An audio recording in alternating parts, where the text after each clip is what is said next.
Hello, everyone. Welcome back. Welcome back, Sarah. Thank you. We are going to resume. Just wanted to make everyone aware that, again, we are recording this session for anyone who hasn't been able to see all of the sessions. What is likely to happen is that quite a few people will join us after we have begun. They will still be lingering in the main room and making a decision about what room they're going to be in. But my suggestion would be that we just start this session and then people who join, they can just join the conversation as they enter the room. I would like to propose that Sarah gets a few minutes more to talk about things that she hasn't been able to talk about for enough time in her presentation, and that we then open the floor. And I would like to ask anyone who wants to put a question to Sarah to quickly introduce themselves before they put their question across. You are very welcome to speak in Dutch if you prefer, then I will translate it into English. And hopefully you will understand the response as it comes in English. So yeah, that's all as an introduction. Over to you, Sarah. I don't know if there's anything I particularly want to expand on, because I could expand on all of it or none of it. I think what I'd say is that I also designed the assembly, and I'm really happy to take questions about the assembly's design and other aspects of how it worked, not just its impact. And there are some interesting things about that as well. So I think most citizens' assemblies that involve runs would be, I think, more similar to the other ones you've seen internationally, in that the recommendations are all developed and written by assembly members from the bottom up. Whereas in this particular assembly, we did a mixture of that and the assembly voting on predefined policy options. Because Parliament was very keen to have assembly members' views on policies that they were kind of actively considering, and they wanted to know whether they supported them or not, rather than just having recommendations. Then you know what the assembly do support, but you don't know what they thought about the things that weren't in the recommendations. And the other reason for it, as well as Parliament wanting that kind of level of detail, is that the target date in the question for our citizens' assembly was really important. So I know there was a date in the question for the French Citizens' Assembly too, but it was of secondary importance, and they could just kind of ignore it slightly. Whereas because our Citizens' Assembly was commissioned precisely because a new target had been set and the government wanted to know how people would get there, it was really important that the recommendations for our assembly added up to net zero by 2050. And we looked at whether we could do that with just bottom-up recommendations. So, the assembly would make recommendations, then various experts would assess whether it got us to 2050, and then we could go back and push people further if it didn't. But the advice from the experts was that it's so complicated to calculate, and you need so much detail. You need to know exactly when policies are coming in, and exactly, for example, if you're increasing the price of something, exactly by how much, that it wouldn't be possible to do it. And so that was another reason to use options, because it forced people to make a choice and to choose also between options that would definitely get to the target date. So it's a little bit different, and I think some people internationally would prefer it not to be called a citizens' assembly when it's run partially like that. And so that's something else to be aware of from our point of view, from a communications point of view. It's quite a level of detail to get into different names. If Parliament thinks it's running a citizens' assembly, do we expend capital, say, please, could you call it something else? Could you call it a citizens' summit? Could you do that? Is it worth doing that? And is it helpful to do that? Or is it okay to keep going with a term that in a very technical sense might be less than ideal? So there's some interesting, I think, questions around that as well. Indeed. So what was the order in which you dealt with the ideas coming out of the Citizens' Assembly itself and the pre-existing policies? And how did they influence each other? So we started off with something entirely bottom up. It was always really important for us to start and to finish with something that was entirely open. So the assembly started with the assembly looking at what overarching principles should underpin path to net zero. So they started off by hearing background evidence from scientists about what climate change is, and then a series of interventions around different ethical considerations around climate change and the path to net zero from different political perspectives and different practical considerations. And so after they heard that, they drafted this list of principles. And I think at the top of it is information and education. The second one is fairness, and so on. And that is both a result in itself that we gave to government, but it's also then something that the Assembly referred back to through all of their subsequent deliberations, saying, are what we're recommending meeting these principles that we said were so important? So the Assembly started like that. The whole Assembly finished with the Assembly members looking back over everything that they've recommended up to that point and saying, well, is there anything we haven't been able to discuss, anything we wanted to get into more detail on, where we haven't been able to make a recommendation? Would we like to add any recommendations? And they drafted those recommendations and voted on them from scratch. So that's the kind of bookends of the Assembly. And then within each topic on the Assembly, it was very similar. So when the Assembly was looking at transport, they had evidence on transport, and then they considered, what were the key considerations on transport specifically that should be borne in mind. And you had things like affordability, accessibility, this kind of not forgetting rural areas, this kind of thing. And so they came up with that list and voted on that list first. And then they bore that in mind along with kind of the overarching principles when they then considered specific policy options. And at the end of the transport section, there was time to discuss and think about if there was anything else that they wanted to say to government and parliament that hadn't been covered by what they'd already said.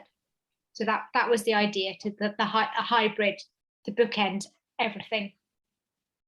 Thank you very much. Has anyone got a question yet? Yes, could I ask a question? I'm particularly interested in the area, and I know this is more about content than about the process. So were there any specific surprises? And to be honest, I'm personally most interested in the outcome in the area of food, how to deal with changes in food and behavior related to food, and was there consensus about that topic? And I probably should look into the details of the outcome, but we can have contact about it offline. So it's hard to say for me if it was surprising or not, because I'm not a climate specialist, so I don't spend time thinking about what would be a surprising result. The Assembly had kind of some strong themes. So it was very into locally produced food and what could be done to help people grow and produce food and buy food locally. So there was a really strong consensus around that, and generally across the Assembly there was a lot of interest in that kind of area. On diet change, the Assembly members didn't totally agree with each other. The recommendation ended up being that there should be that people should reduce the amount of meat and dairy in their diet between 20 and 40%, but it should be voluntary. And then it should be backed up by much better information and education for people about why that was an important thing to do.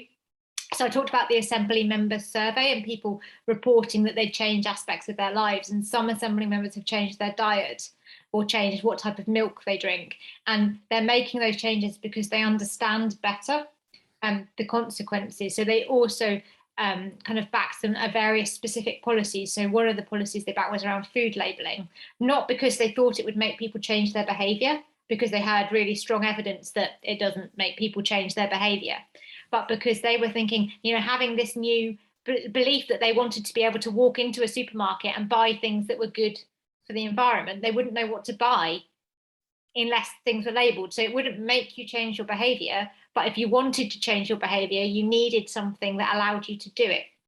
So yeah, they had the overarching bit about local produce and diet change, and then a whole range of specific policies, and I can send you a link to what they thought was sensible. Okay, good. I would be curious. I've contacted via LinkedIn, so we can have a separate discussion and link about it. And did you have various weekend about several topics, or how did you organize it per weekend? We had a big discussion about this, which if you're really into climate, you'll find really interesting. So the first weekend was all about the kind of background information that I said, and the principles were decided on the first weekend. And then we had a big debate about whether to do supply or demand topics first because they fit together. So what we did was, as part of the first weekend, we explained how they fitted together so that people understood how everything interrelated.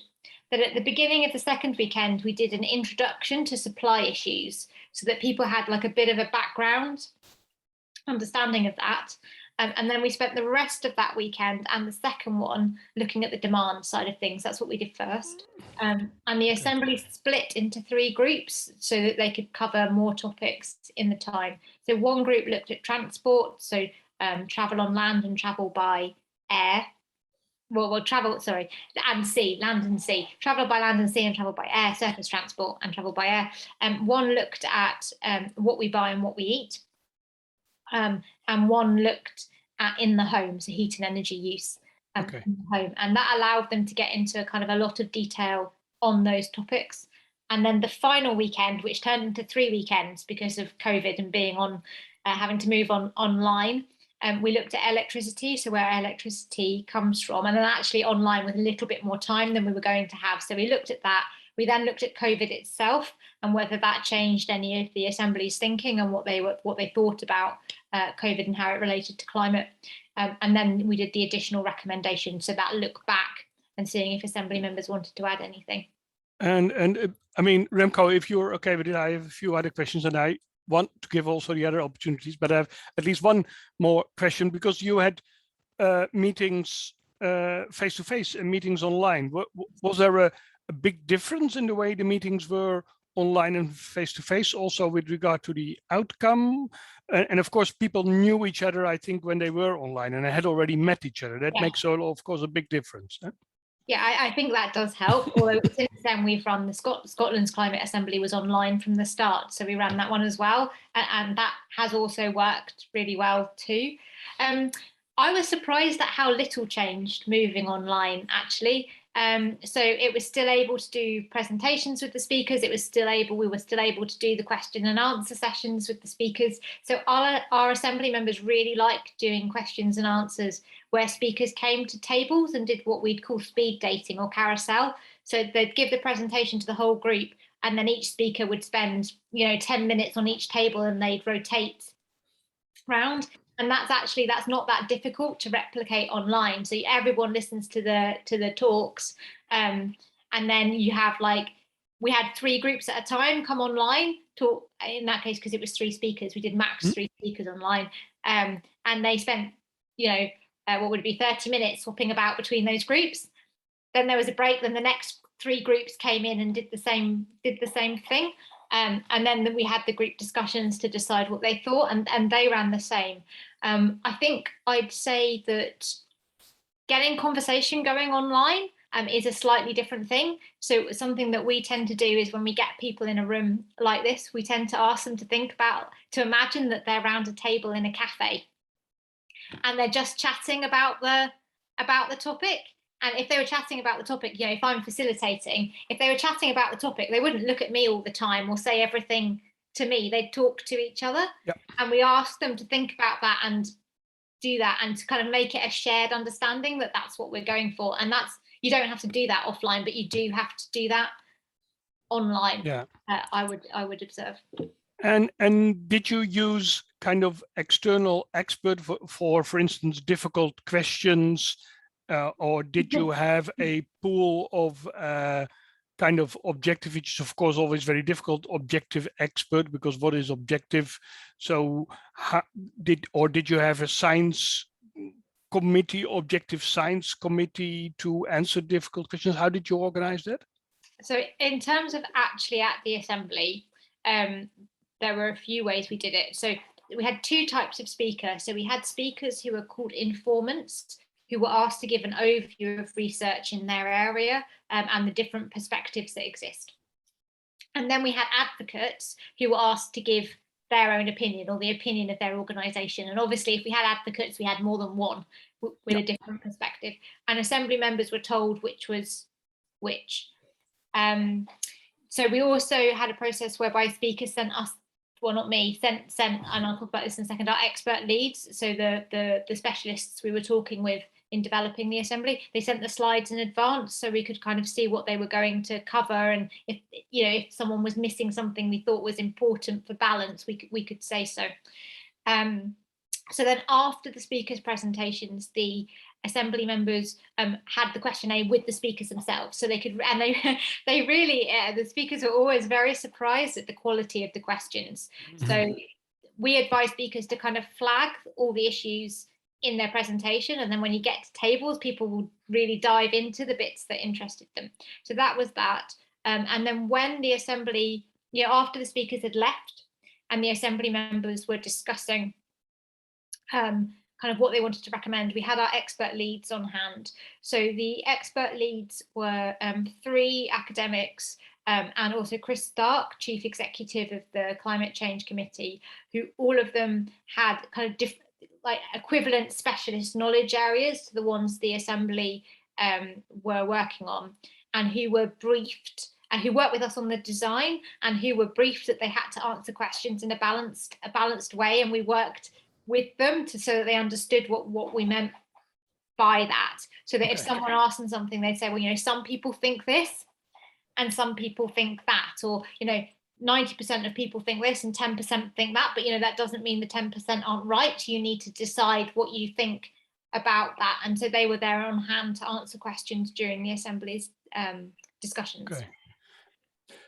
Yeah, I've got more. I mean, I'm sorry, I've got more questions. I mean, please, yeah, anybody Peter, else? Yeah, exactly. Shall we have a look around the room and see what other people have to ask? Yes. This is your opportunity. Okay. Well, I can't see anyone on mute, so please go ahead, Peter. Okay, good. So just as an interesting part, and I can imagine, I mean, all the meetings were held at the same venue, which was not London. So I'm curious now where it was held. Birmingham. Ah, okay. Well, that's still relatively central. I would say even somewhat more central than London. It's really easy. There are a few locations in the UK that it's easy for people to get to across the UK, and Birmingham is one of them.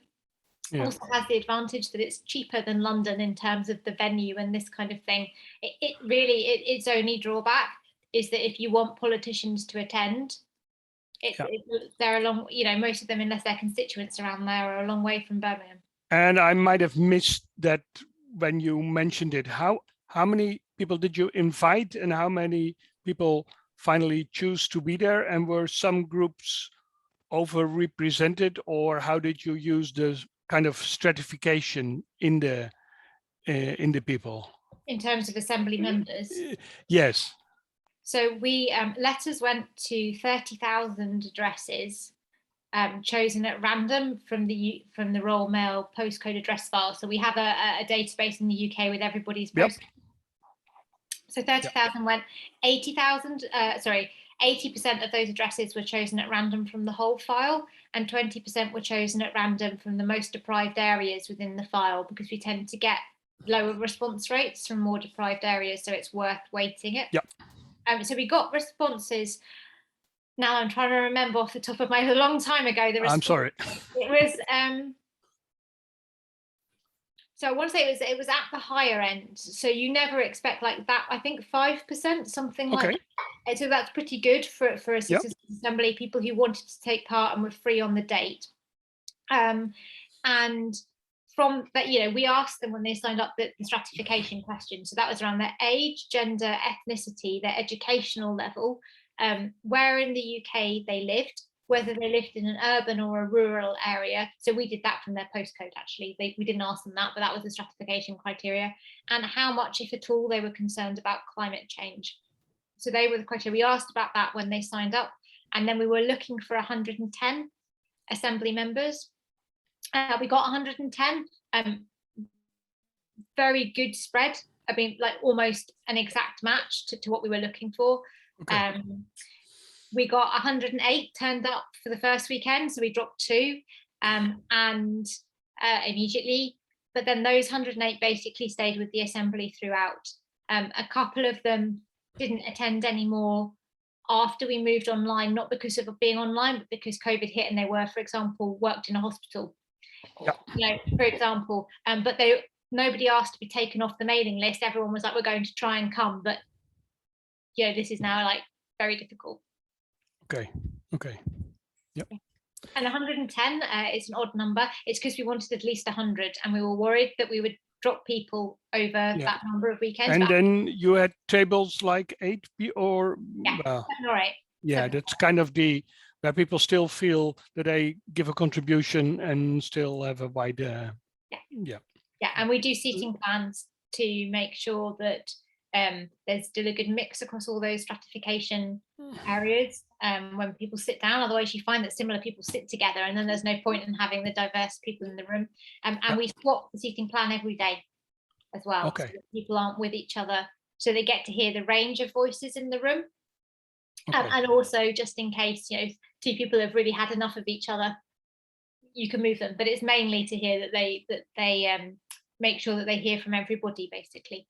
And what kind of, was it difficult to come out at net zero, or is it, I mean, the discussion that's always there, well, net zero, yes, but everything then has to be done in the last 10 years, or was actually enough done in the first 10 years which kind of immediately hits the people around the table? How was that?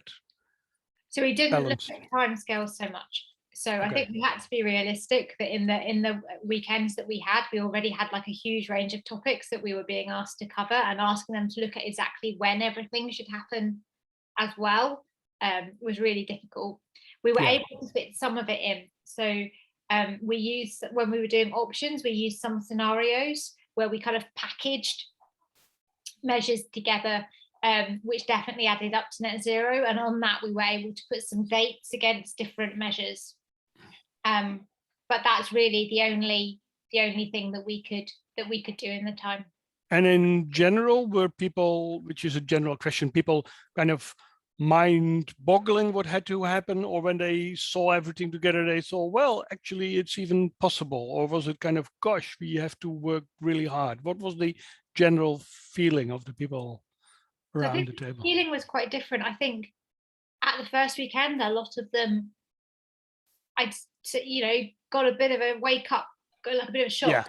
About what climate change is and its implications, and after that it was like, well, let's get on to discuss the solutions. What can we do?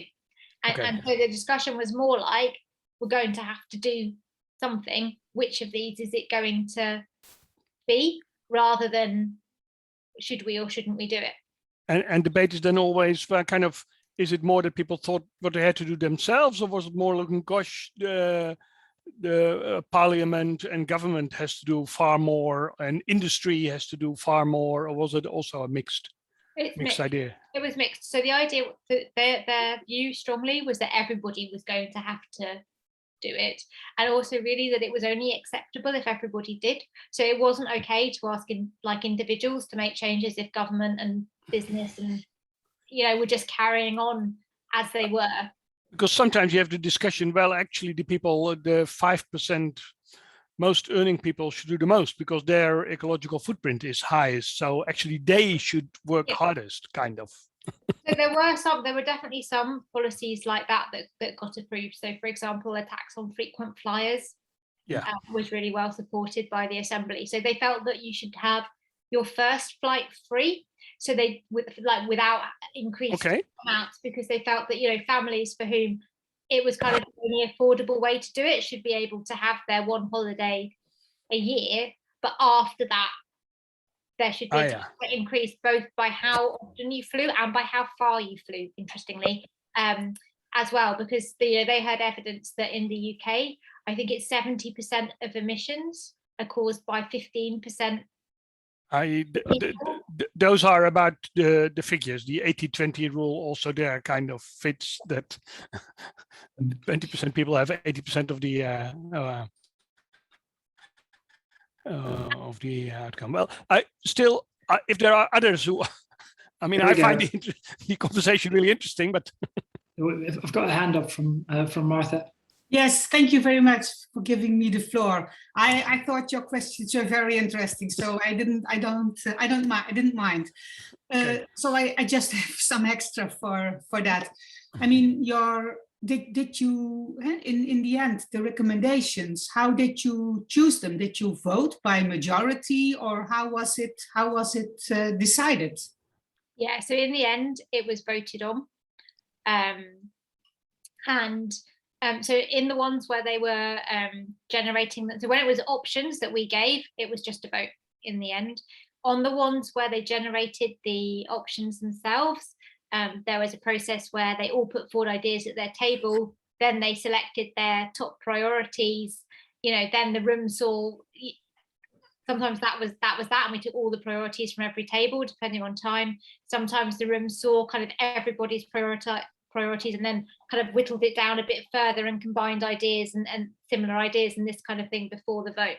So, but in the end, there was always a vote, and because of what Parliament wanted. So usually in Citizens' Assemblies reports, you'd only get the recommendations that were supported, whereas the report on this assembly also shows all the vote results for the ones that weren't supported.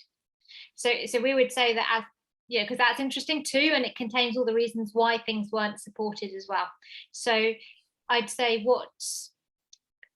what we'd say is you're kind of looking, if you're looking for something that's really got public support, you're looking for, something that's getting like, 70-75+% support in an assembly. And there are lots of things like that. And then you can see as things kind of go down towards the 50 mark and drop below the 50 mark, that they're going to be more contentious. Okay. And did it take a lot of rounds? How many rounds did it take to get to the final? One vote. We just did, well, at the point we got to voting, we did one vote. Yeah, okay. In the end. That was the result. And the results, just one vote for each thing. And it's really interesting. So there's some things that got complete support. Mm-hmm. So I think the most supported thing, it was either offshore wind or planting trees, neither of those particularly surprising, was supported by everybody and one person didn't vote. I think it's like, so it went from that to, I think, only 30-something% of the Assembly members supported burning fossil fuels with carbon capture and storage, because they just felt that it was pushing it was a really short-term solution, it was expensive, it was taking the focus off needing to cut emissions. So there's the whole range. We did, so an academic looked at our work, and one of the things that they said in the report was they questioned, so a lot of the measures got at least 50% support, and they were like, well, what's this? And I think actually what that shows is that the Assembly members most Assembly members wanted something to be done. And actually they were quite happy about most of the policies. They'd be happy with any of them, if you see what I mean, in order to tackle the problem. But you get a huge, looking at 50% mark is kind of meaningless, because as I said, you're looking at the 70-75% the margin, and you've got this huge range from the things that only got 30% support to the things that got 99% support. And that when people didn't agree, they didn't vote for it, Mm-hmm. Mm-hmm. Okay. And so from your story, I consider there was a strong leadership or a strong facilitation in these assemblies. So I think however you run your citizens' assembly, whether you use options or you don't, facilitation is really, really important, I would say. So we have facilitators at the front explaining to people what they're doing and dealing with any issues, like if you're running late or something's not quite working, people need more time, like reworking the design. Mm-hmm. And then we have a facilitator on each table who just makes sure they're only there to they're there to make sure everyone has a voice and has a say, that people are respectful towards one another, and that they get through their task within the time. If that's, if they really need more time, they'll tell us. But and the Assembly members, we always get Assembly members to agree conversation guidelines for themselves at the start, how they want to treat each other, and so they hold people to that. If Assembly members have questions about the content, they don't like the options, they want to change the options, we added a ballot paper, we added some options. There was some flexibility even when we had predefined options for people to amend them. that's different, that goes to either me, or if it's like a process question, can we add a ballot paper, or if it's a content question, it goes to the experts to, we've forgotten what this meant, or we didn't ask the speaker this, but actually now we think about it, it's really important, or we have different memories of what the speaker said on this, can you just tell us which was right? They all went to the expert leads. We have a card system, like we call it a pink card and a blue card, and a pink card is if you have a question for the lead facilitators, and a blue card was if you had a question for the expert leads. And when we moved online, we had 2 WhatsApp groups going, one for the process and one for the content. And so Okay. move around. Very well organized. Thank you. It might be interesting to just quickly dwell on a difference between the method used for the UK Climate Assembly, the Scottish Assembly, others that I've been involved in the UK, of having a process that is quite tightly designed and managed by lead facilitators, and a group of people looking after the information. If you compare that to some of the G1000 processes that have been organized in the Netherlands, you can see a sharp difference really in terms of who's in charge of the process. So if you look at the UK Climate Assembly, and Sarah, correct me if I'm wrong, but there's a lot of design going on, making sure that participants are able to engage with the information they need, making sure that everybody has enough opportunity to say what they think, making sure that you go through a number of steps in the time that is reserved for those steps. If you look at a G1000 process, as they have been done locally in the Netherlands, there is more autonomy for the participants themselves. So a lot of the things that you would hand to participants in a UK design process is also being sort of very meticulously prepared, but it will only be made available to the participants once they ask for it. So Peter will know this because he's involved in the setup of the Knowledge Coalition for the G1000 agriculture that we're preparing to hold, where we're making sure that people from all sorts of backgrounds and institutions are involved with checking that the information that we make available to participants about agriculture, nature, climate, and all the rest is there for them to engage with. And that if there is a question that we weren't anticipating, that we have someone who can answer that, and that someone can scrutinize that answer before it is fed back to the participants. But there is much less going on in terms of table facilitation, much less going on in terms of deciding beforehand what information we're going to present to the participants at what point. So the philosophy behind the G1000 is that if you give participants more autonomy, they themselves will be able to lead the process and to come to decisions that sit comfortably with them.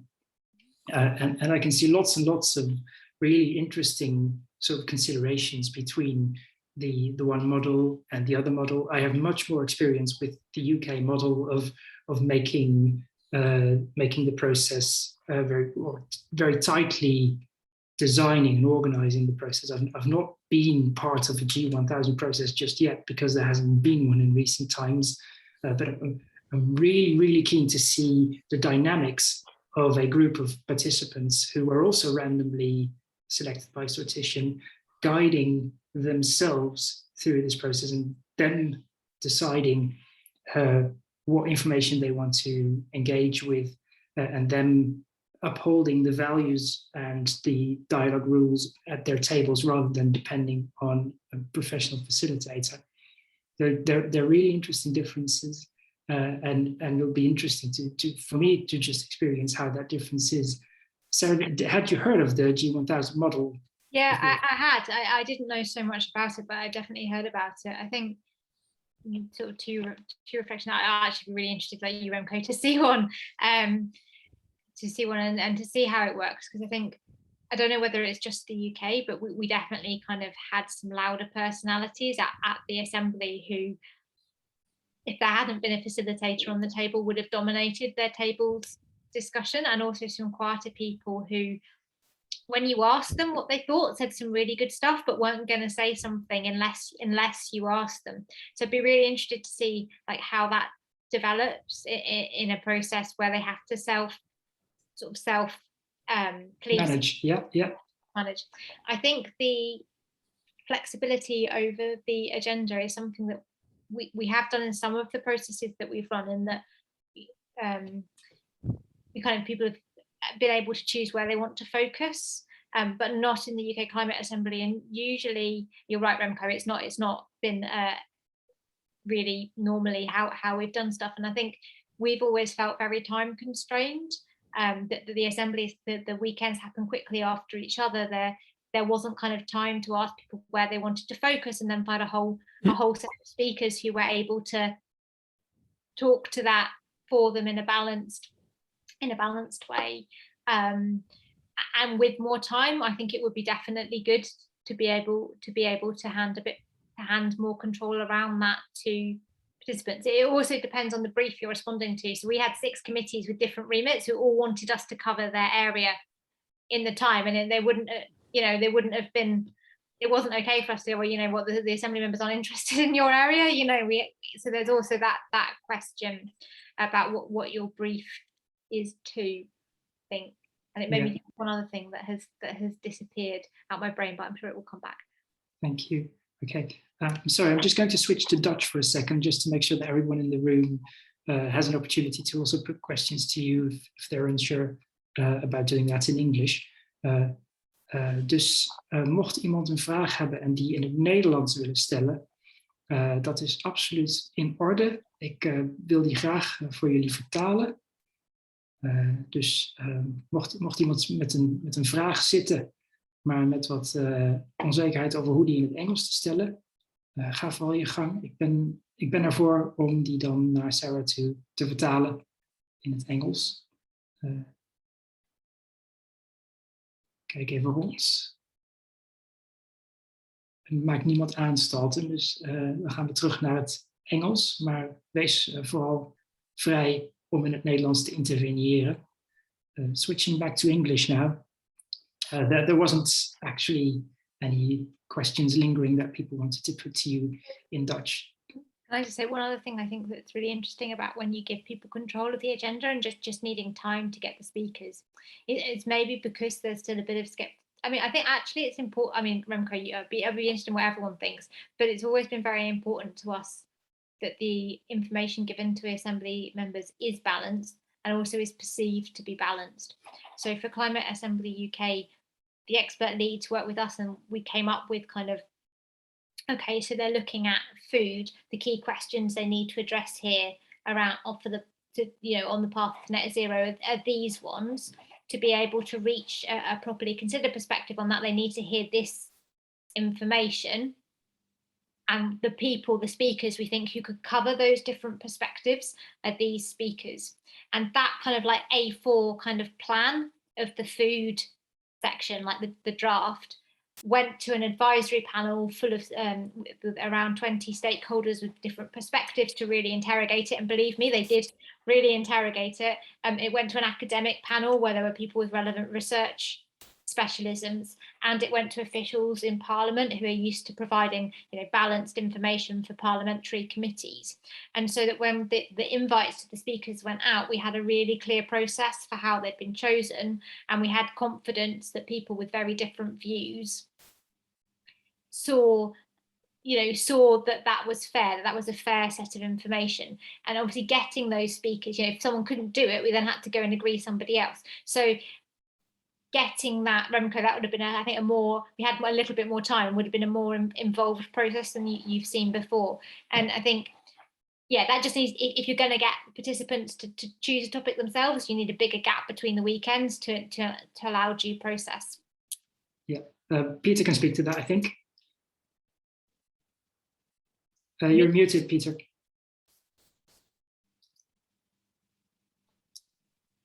Sorry.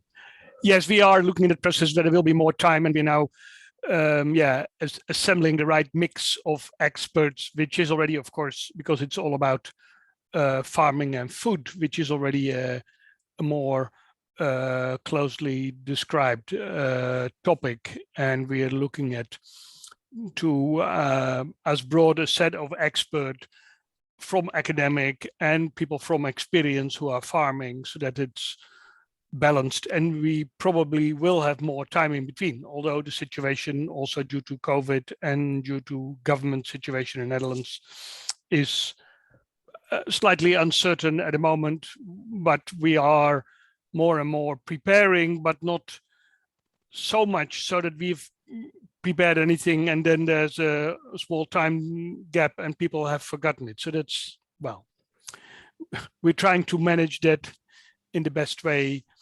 possible, but I am curious what the outcome of the UK situation was, again, particularly related to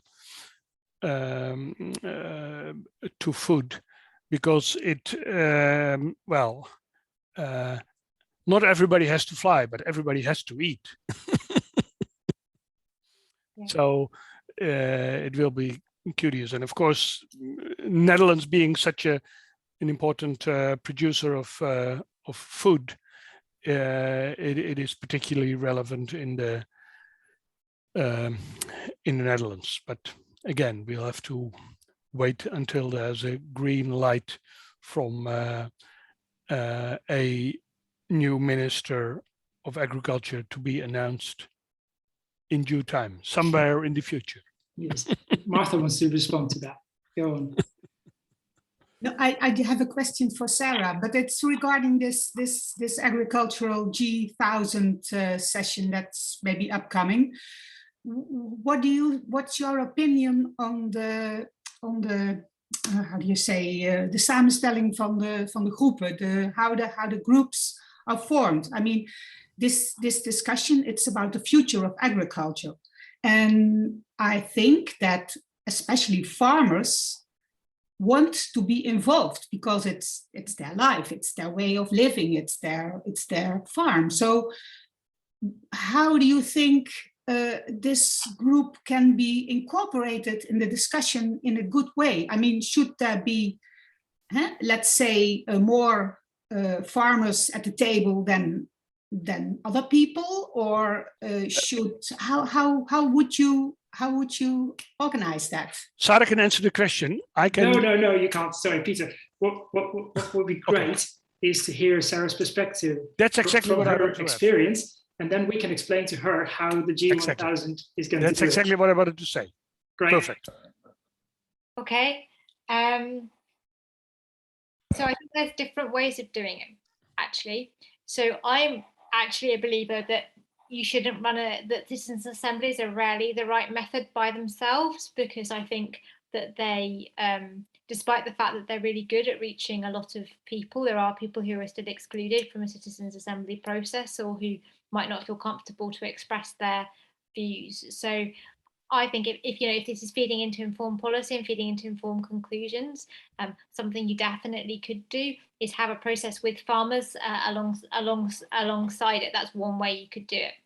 Another way you could do it is to make sure that you have farmers as speakers at the assembly. In choosing that, you'd have to make sure that you had the range of different perspectives that farmers have and the range of different farms and different considerations. You have to think about it, because in person, people with lived experience, speakers speaking from their life, the kind of personal testimony tends to have a disproportionate impact, I would say, compared to other speakers, because it's much more emotive than people talking about research. So you have to think very carefully about how you do that if you were going to do it. The other thing, as alluded to, is to think about the composition of the assembly itself, and this is really about the purpose of what you're doing. So if the purpose of what you're doing is to understand what a representative sample of people in the country think, then you can't disproportionately oversample farmers. But if you're looking at something that kind of builds understanding between farmers and the rest of the population, you're looking at kind of a slightly different set of perspectives. You could recruit differently.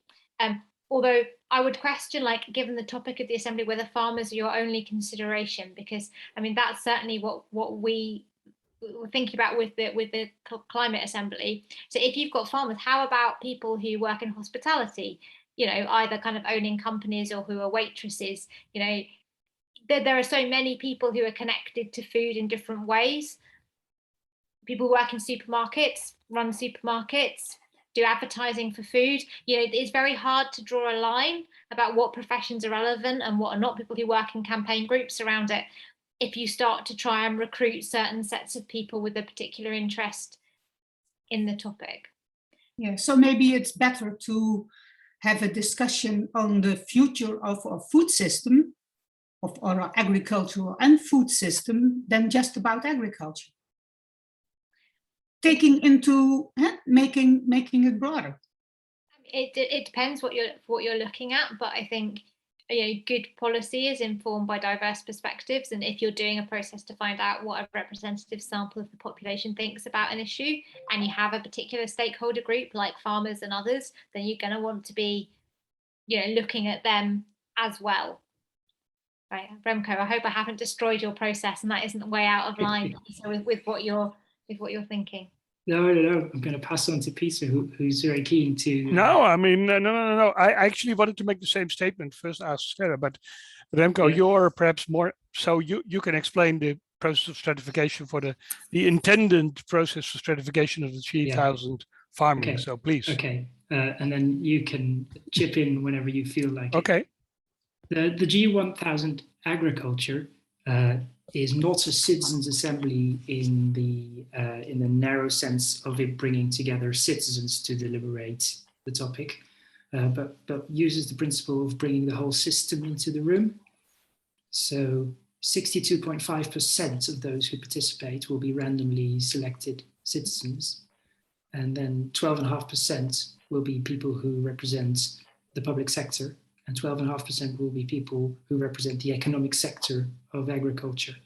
And they will mostly be people who own land or companies that produce food. So that's one way in which there is a representation over and above what you would normally find in doing just a random sortition of citizens. Of course, we know that roughly 1 or 2% of the people who will be included as citizens will also be farmers, because farmers are also citizens. And with the aim of bringing 1,000 citizens into the initial meeting, that means that you get a couple of dozen people who are actually active in agriculture as participants. Another way of bringing the farmer's perspective into it is that there will be 3 thematic weekends where we will be looking at specific perspectives on agriculture. And the first of those is one where we bring 500 people from the original 1,000 together with 500 randomly selected farmers. And it will be, the first day of that weekend will be dialogue between the farmers and the members of the G1000 agriculture. And the second day will be just the members of the G1000 agriculture reflecting with each other on what they've learned from their experience of having a dialogue with people who come from the farming community. And we're trying to make sure that that group of farmers that we're going to bring in is going to be as diverse and as representative as the citizens are in terms of the community that they represent. And then the second and the third weekend, we invite in sorts of other interests, and then the sort of the knowledge, so that the people with scientific knowledge, but it's up to the participants how they want to use that opportunity to absorb information from the interested parties and from the academics and other knowledge-bearing people. And then they have a number of weekends to deliberate with one another and to go and look for further evidence before they come up with their final proposals on the topics that they are working on. So it's a bit of a sandwich process. If I do take a step back, we start with 1,000 people, and they set the agenda for the G1000 agriculture. And that same group of 1,000 people comes back together at the very end to vote on all of the proposals. but only a part of those 1,000 people are going through the process of actually developing the proposals coming out of the agenda setting first meeting, and that are going to be put to the vote at the end. So you start with 1,000 and you may have 500, you may have fewer people who choose to be involved very intensely in that middle bit. And then at the end, you bring back together everyone so that the outcome of it has the legitimacy of the 1,000 people setting the agenda and those same 1,000 people voting on the proposal that have come out of the process. So there's all sorts of ways in which the farming community can be sort of informing the discussions without actually being overrepresented within the deliberative body. That's the idea of it. Does that make sense? Anything to add, Peter? No, well, excellent way of representing it. For the very good listener, they've missed 12.5% who could actually come in at wish if they specifically want to say, I would also like to be there. So, but the process is very well described, Remco. Thanks very much. I definitely couldn't have done that better. That's very kind. It's a really interesting process.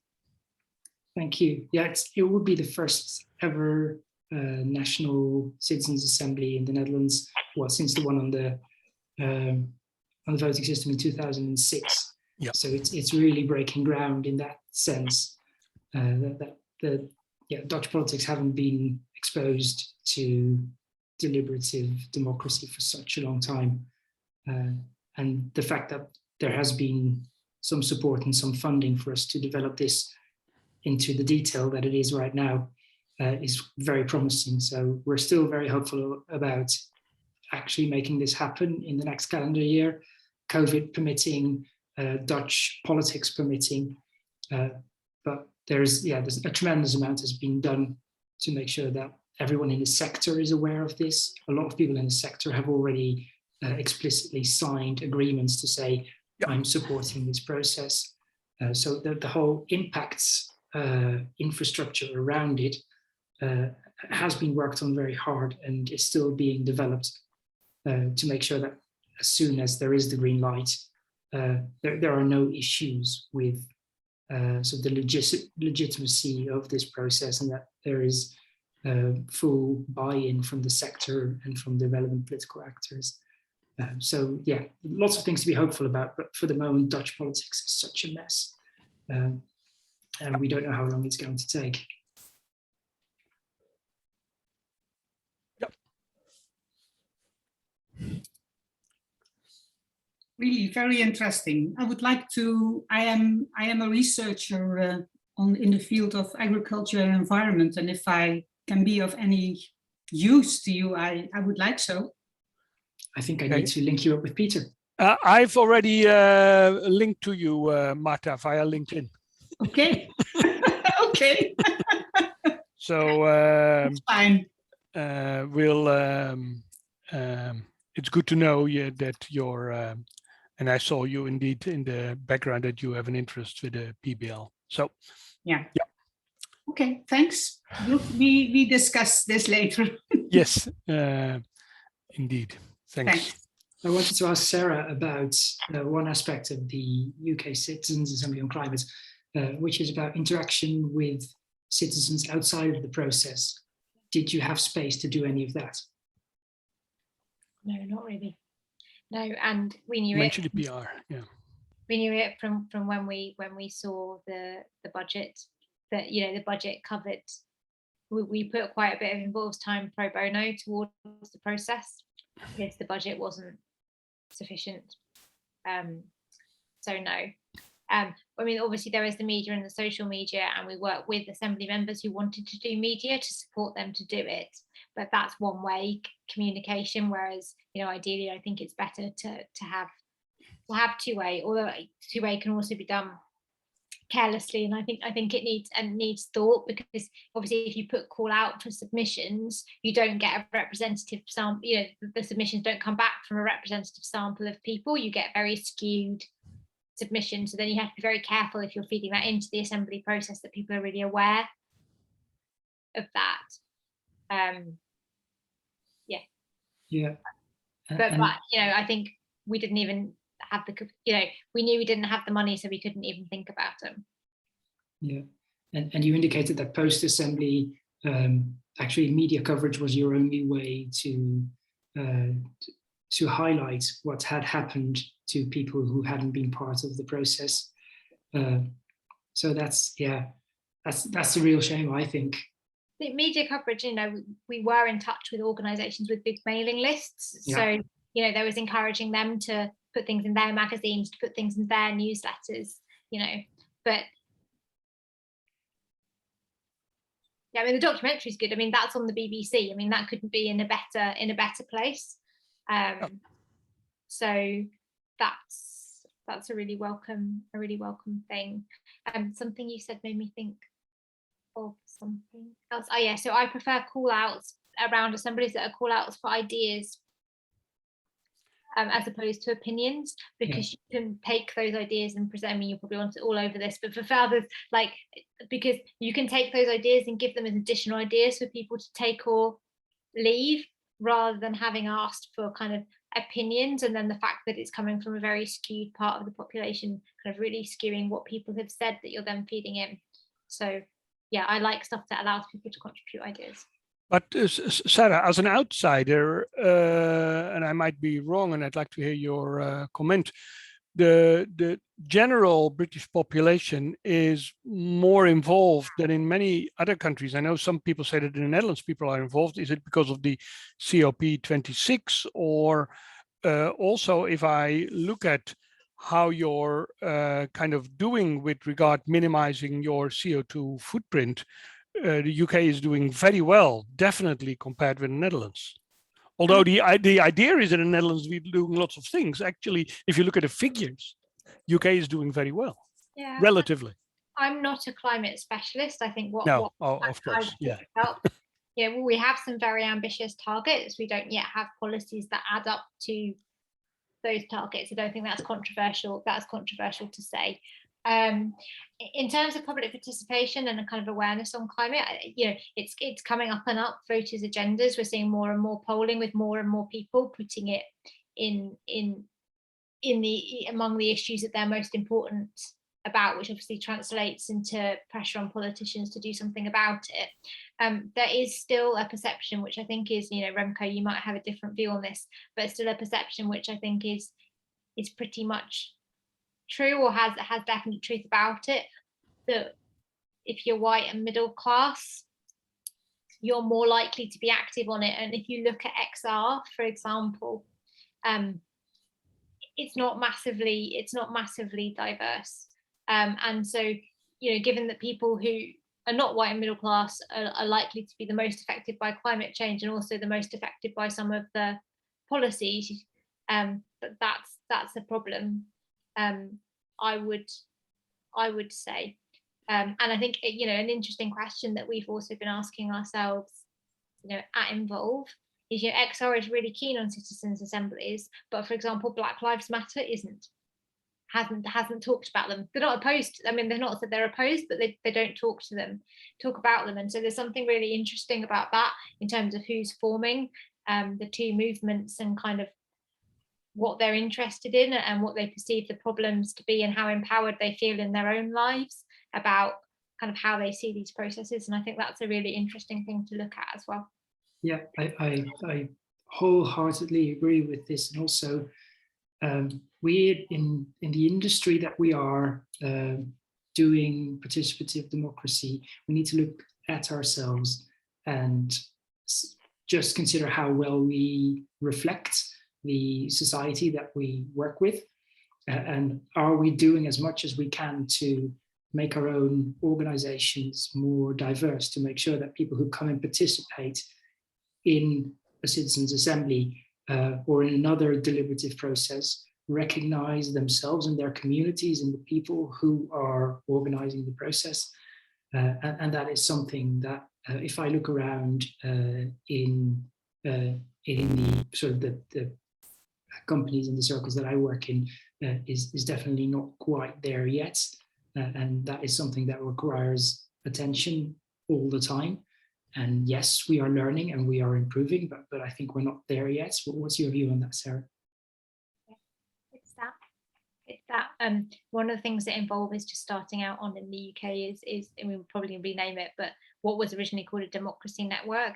And the key thing for us is that the people who actually do work on issues around kind of voice and participation, but don't consider themselves to be working on democracy, are as much a part of that network as the people who see their role like that. And I think it's going to really take all of those people to understand what they have in common, because between them they are a lot more diverse, to really understand what they have in common to start to address some of these issues, I think. And it's also, you know, fundamentally about method choice and language and how you go about your work, but it's very much a work in progress.